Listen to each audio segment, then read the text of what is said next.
In this tutorial, we are going to learn how to create a very common SBAC question, but it is a very high DOK SBAC type of question. Well, this is called a matching table, and there are two variations. One variation uses true and false, the other one uses yes and no, which is in this case.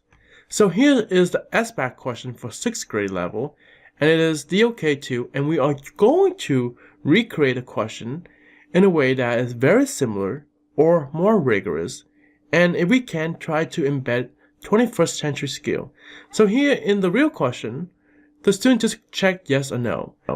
But we are going to increase the rigor of this question a little bit by introduce 21st century skill and have the student read the direction and type in Y for yes and for no. So we're taking to the next level. Okay, so let's create this question. The first thing we need to do, again, we are in the same folder and click on Add. And to create this type of question, we are going to use something called Embedded Answer Question Format. And here we have the name and then the question text. And of course, we can determine multiple try and the penalty, as well as providing the student hint to scaffold the student to develop that deeper understanding. So that is always optional. Okay, so let's go back and create this question. First thing first, let's give this question a name. There you go. And of course, I already have this question pre-made already, so that way we can speed up the process. But for you, you just type it up. Pause the video and type the question. And here in the question text, I have the question itself and a little direction that says enter Y for yes and for no. And if you want to change some of the format, highlight it. In this case, I'm going to make that bolded. Okay. Now the challenging part is to create that table. And if we look at the table, so in this case, if we look at the table, we have 2 columns and 1, 2, 3, 4, 5, 6 rows. And over here we have yes and no. So in a way, we are trying to create a table that has 2 columns with 6 rows. So right here, we are going to click on the table. And how many rows do we need? We need 6. And notice how yes and no is bolded. It is bolded based on the column header. So we are going to choose column. And how many columns do we need? In this case, we need 2 columns. And now we're going to modify the appearance of a table so that we are going to see the line, the solid line around each cells within the table. And we're going to change this to black. You can choose any other color you like. And let's create the table. And here you go. We have the table with 2 columns and 6 rows. And here we have, there you go. And notice how this is flexible based on how much text you put in. So how do you type fraction again? You are going to, well, we are going to click on this equation right there, equation editor. And again, we are choosing advanced and fraction.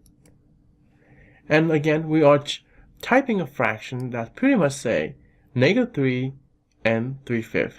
So we have -3, okay, and 3/5.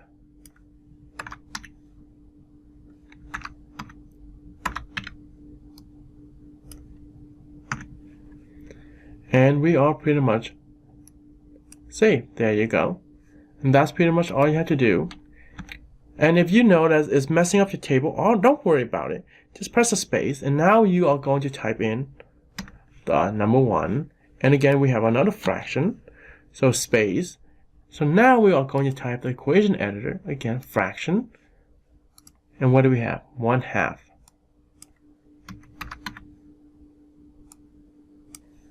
And you can preview what it looks like right here, 1/2. There you go. And then we have -3. And then we have 0.01. And let's look at the answer in terms of x is greater than -2.1.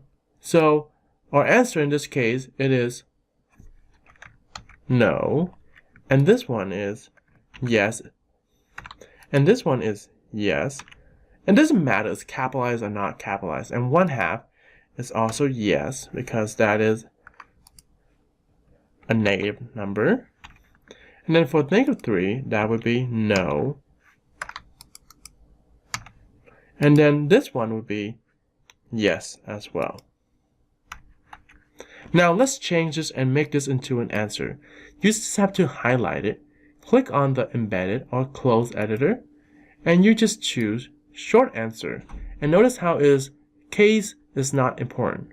And that means it doesn't matter if it's capitalized or not capitalized. So we are done. And of course you can provide the feedback. Now let's say, and notice how you have the option of adding the wrong answer. In this case, what's the opposite of N is yes. And now you can choose that as incorrect and give yourself a feedback to it. There you go. And when the student type in yes, they will see that, hey, it's wrong, but here's the reason why. Okay. And let's do this and continue. Let's do this and finish the rest of the question.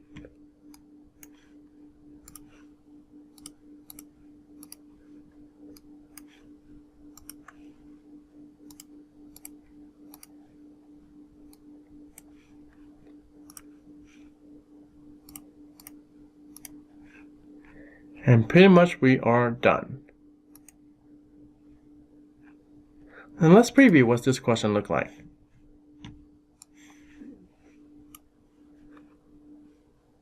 And of course, let's type in our answer. Let's make sure that this answer is wrong. And the rest of them would be correct. Let's see what happened. And notice how you hover over this. When the student hover over the incorrect answer, they see the immediate feedback that provides to them. Hey, it is a negative number. So that's how you can scaffold your student and prepare them for the actual SBAC question. It's not about just assessing the student for a score, but now we use assessment as a tool to facilitate deeper learning and higher DOK questioning.